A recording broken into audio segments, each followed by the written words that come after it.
On t'écoute. Bonjour. OK, je vais vous montrer la réponse un peu toulousaine à les défis que Bertrand vient d'évoquer. Donc, je vais partager mon écran là. J'espère que ça marchera là.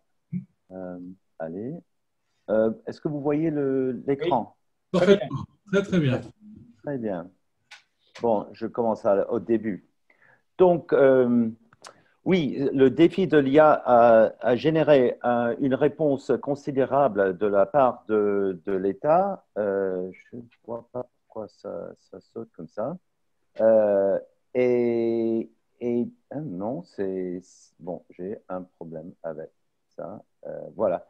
Donc, et la réponse de l'État, une réponse parmi plusieurs, était de créer des centres interdisciplinaires pour l'étude de l'IA.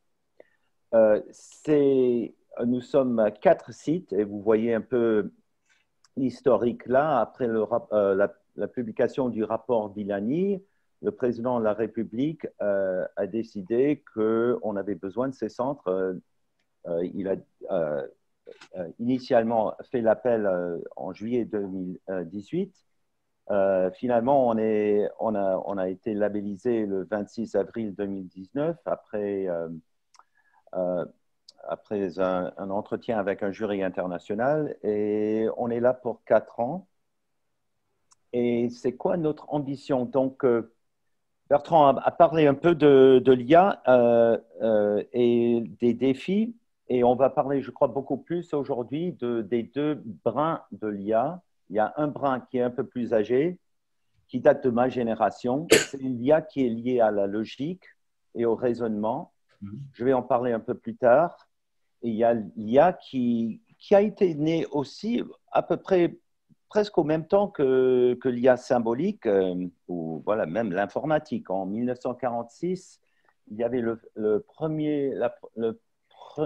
première idée d'une machine qui pourrait apprendre.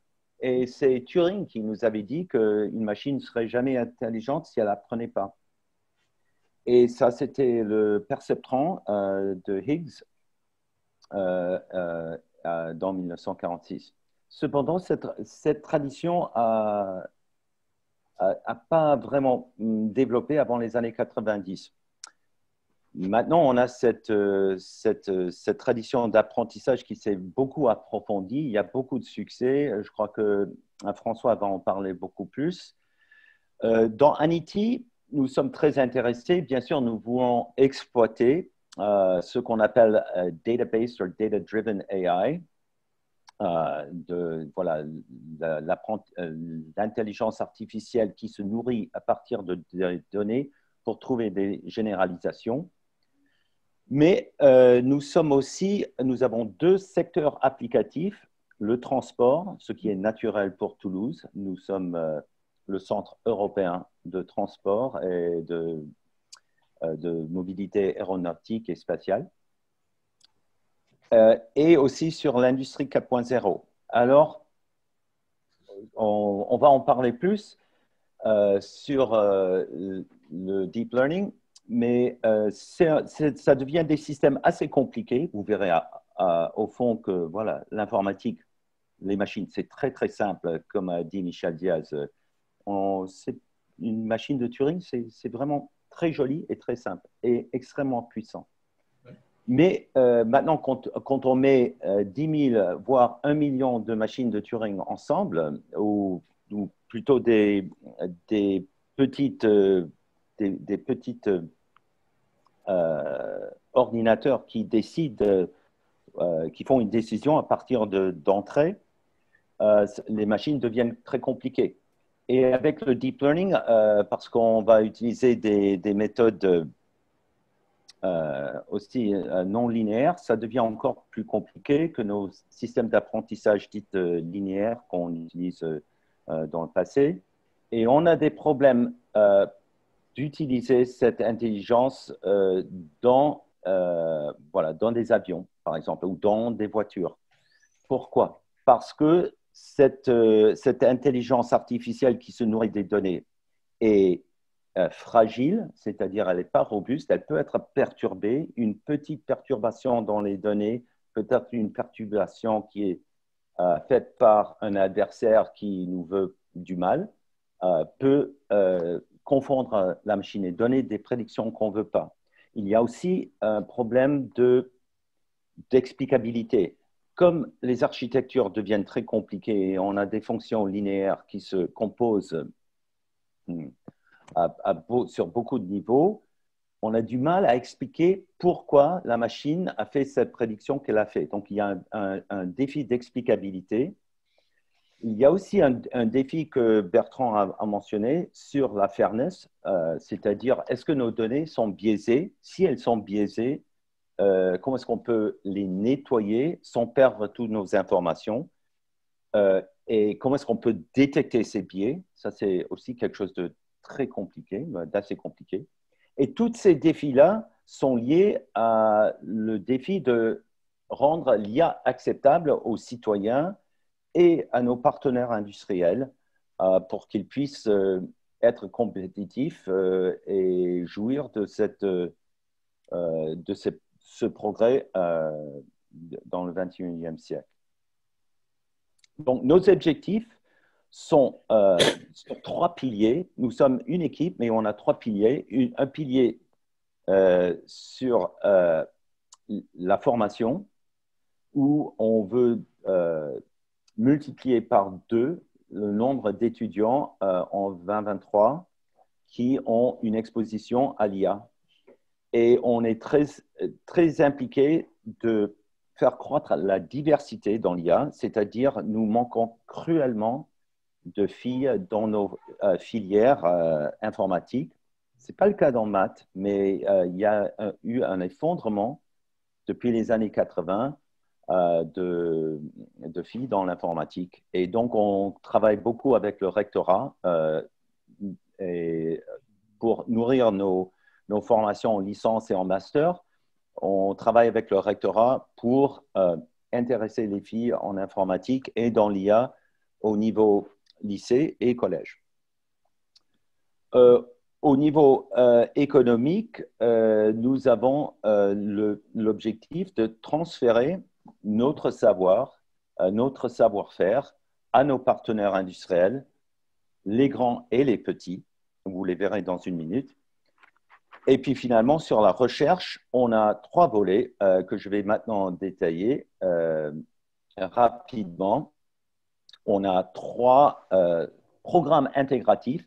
Voilà, l'IA acceptable, l'IA certifiable, c'est-à-dire l'IA qu'on peut certifier pour utilisation dans un système critique où les vies humaines sont potentiellement en danger. Et finalement, un programme intégratif qui s'appelle IA collaboratif.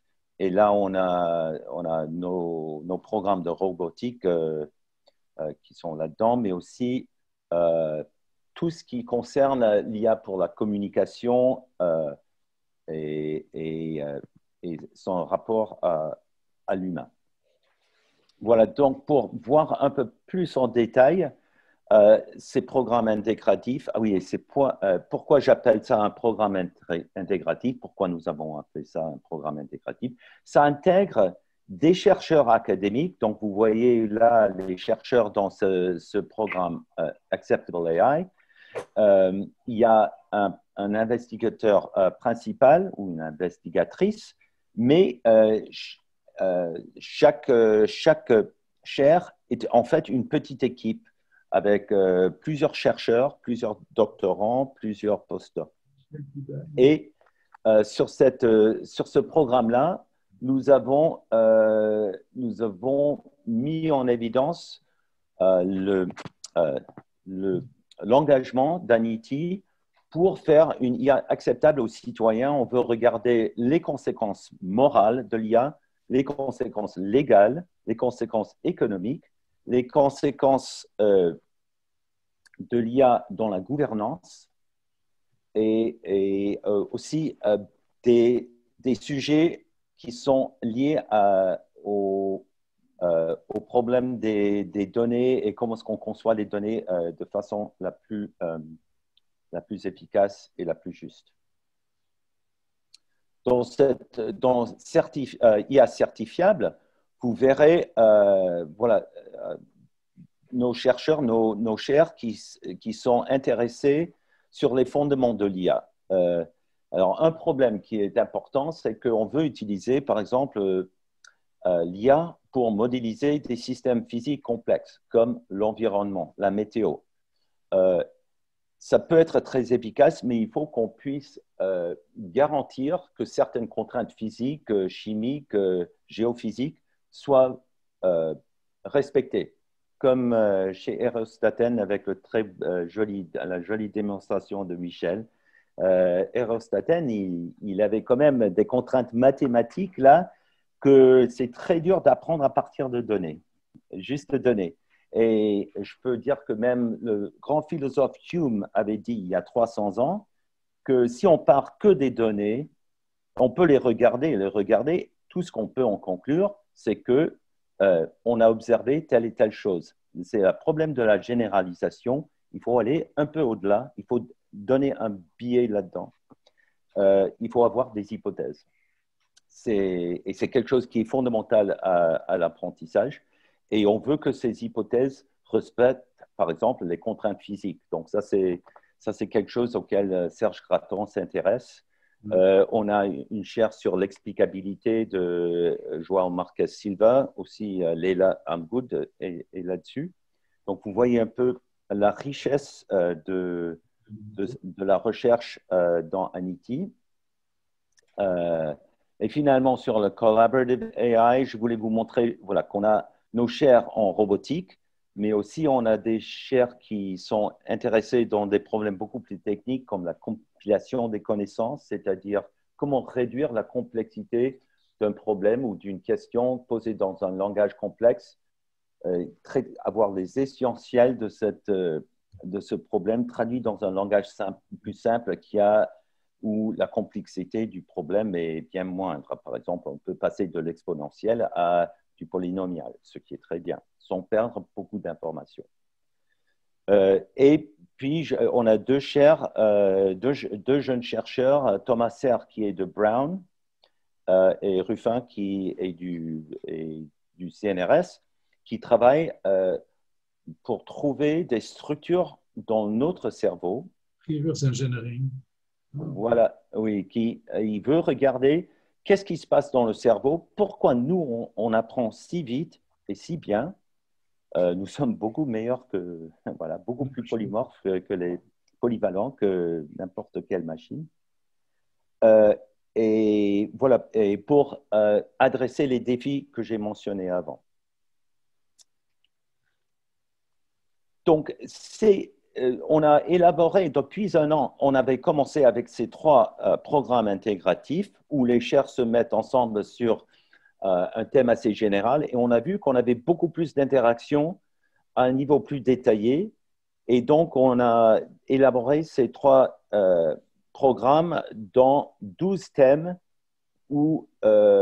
qui sont pilotés par ces programmes intégratifs mais qui sont beaucoup plus riches. Comme vous voyez, il y a beaucoup de sujets. Et on peut aller encore un niveau de plus dans la structuration de la recherche de façon arborescente dans Anity pour avoir des sous-thèmes. Et je ne sais pas, peut-être c'est trop petit là. Voilà, je me mets en écran, plein écran. Et vous voyez, par exemple, par l'explicabilité, qu'on a une méthode de faire l'explicabilité en traduisant des systèmes d'apprentissage dans des théories logiques. C'est ce que je m'intéresse à ça et je vois aussi.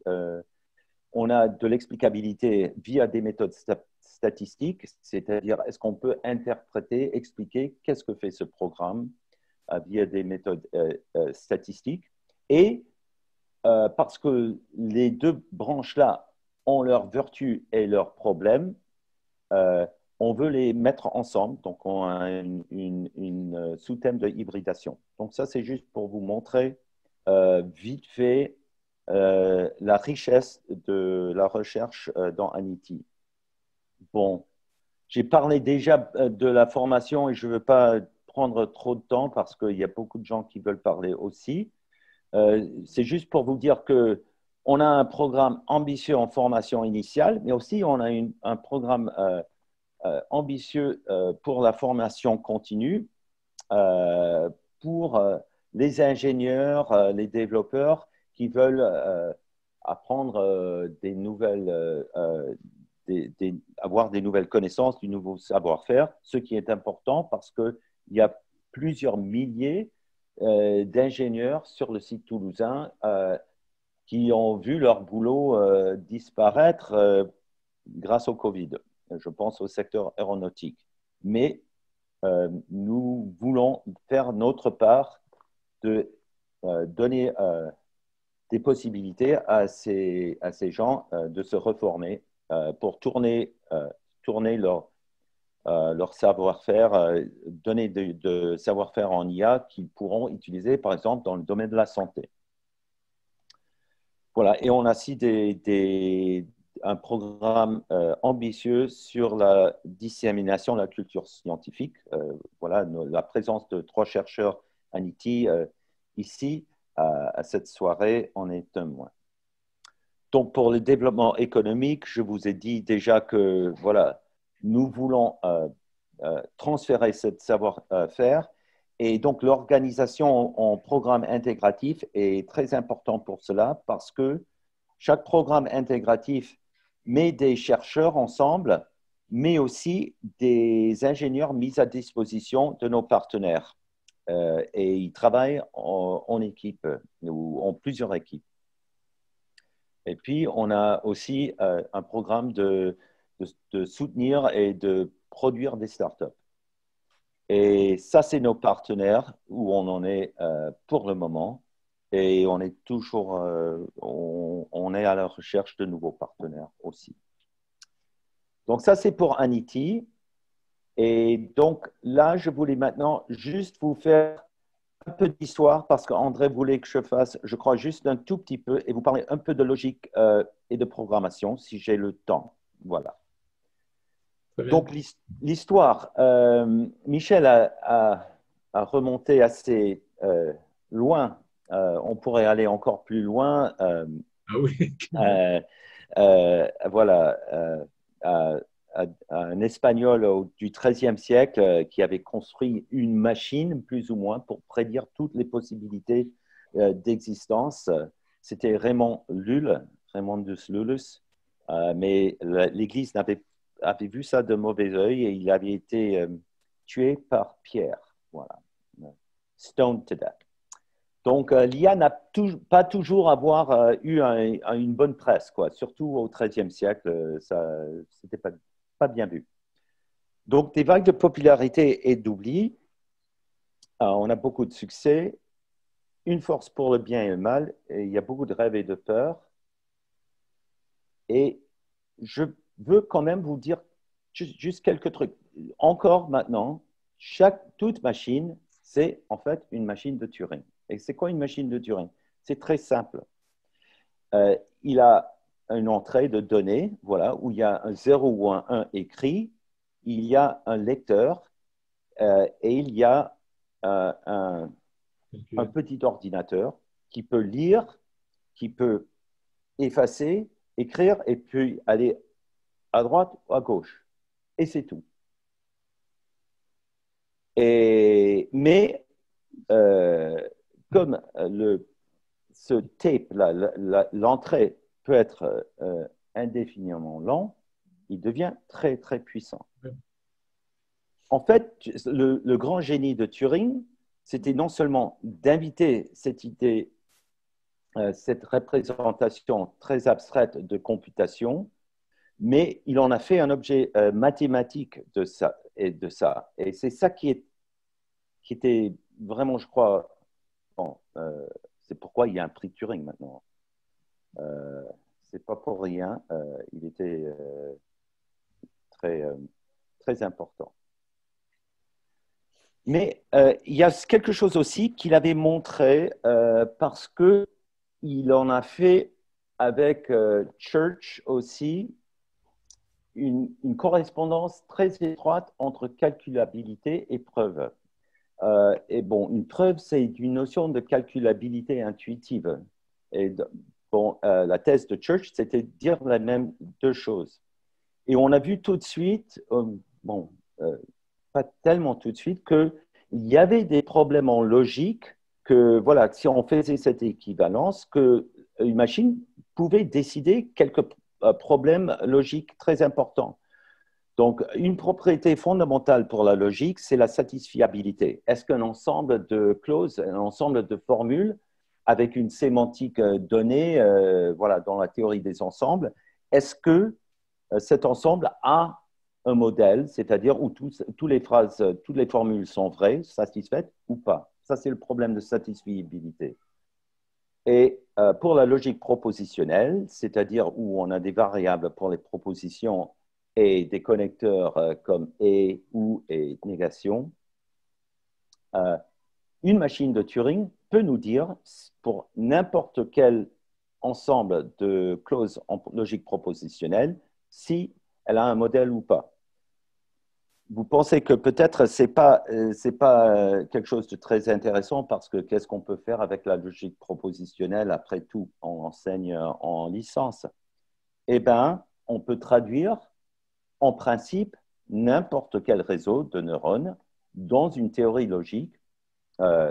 Une théorie, et on peut utiliser soit la logique propositionnelle avec des clauses, soit un fragment du premier ordre qui est aussi pour laquelle le problème de satisfiabilité est Turing computable.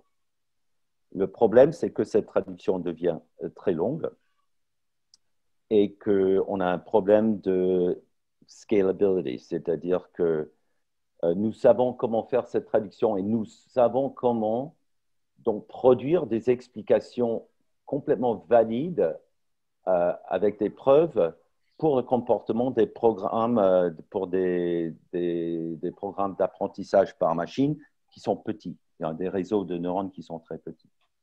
Mais pour les gros, ça devient quelque chose qu'on ne peut pas, ça prend trop de temps pour la machine de nous dire que si le modèle est consistant. Par exemple aussi, mais il y avait aussi des limites sur ce que peut faire une machine de Turing. Et donc, ça veut dire que ce que peut faire n'importe quel ordinateur. Par exemple, l'ensemble des programmes de machine Turing qui se terminent pour une entrée donnée n'est pas computable Turing. Ça, c'est le fameux halting problem. C'est-à-dire, il n'y a aucune machine qui peut calculer ça. Et Church avait en 1936 utilisé le halting problem pour montrer que le problème de satisfiabilité pour la logique du premier ordre, ça c'est la logique que vous utilisez quand vous faites des preuves en maths d'habitude. Vous utilisez la logique du premier ordre et un peu de théorie des ensembles. Ça, ce n'est pas Turing computable. Par contre, le problème de validité, est-ce que, par exemple, est-ce qu'une phrase suit du logique du premier ordre, ça c'est first order logic là, excusez-moi, c'est ce que j'ai mis, suit d'un ensemble de phrases de first order logic, si elle suit, on peut trouver la preuve via une machine de Turing. Donc ça veut dire que ça c'est la propriété de recursive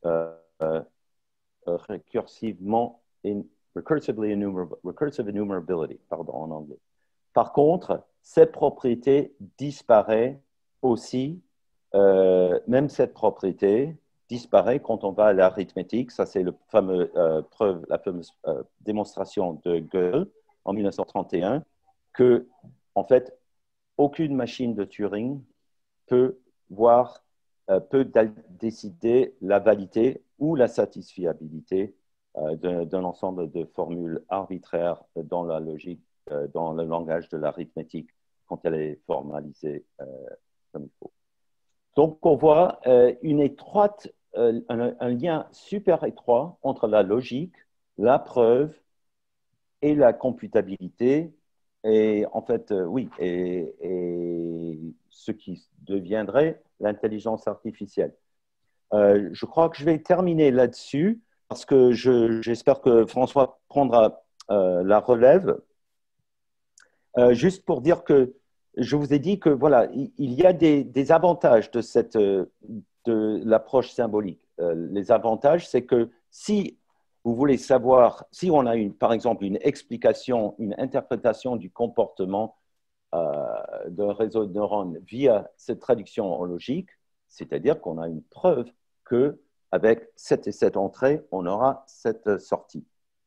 Donc, on peut garantir des contraintes avec l'IA symbolique. Par contre, on a beaucoup de mal à apprendre. Le problème d'apprentissage, c'est ça qui avait coulé cette approche symbolique au dernier siècle. Et donc, l'enjeu d'Anity, c'est de garder les avantages de l'IA fondée sur la preuve, le raisonnement et la logique, et le marier avec les avantages de généralisation, d'apprentissage de l'IA qui est poussé par les données. Voilà, je vous remercie. Merci Nicolas. On a bien compris, donc on a développé un domaine sur l'approche symbolique qui a donné des difficultés d'application, si j'ai bien compris, ou de construction de modèles, et que le système que l'on va aborder maintenant avec François Malguir est peut-être le plus percutant. Et l'idée, c'est de faire fonctionner les deux dans un avenir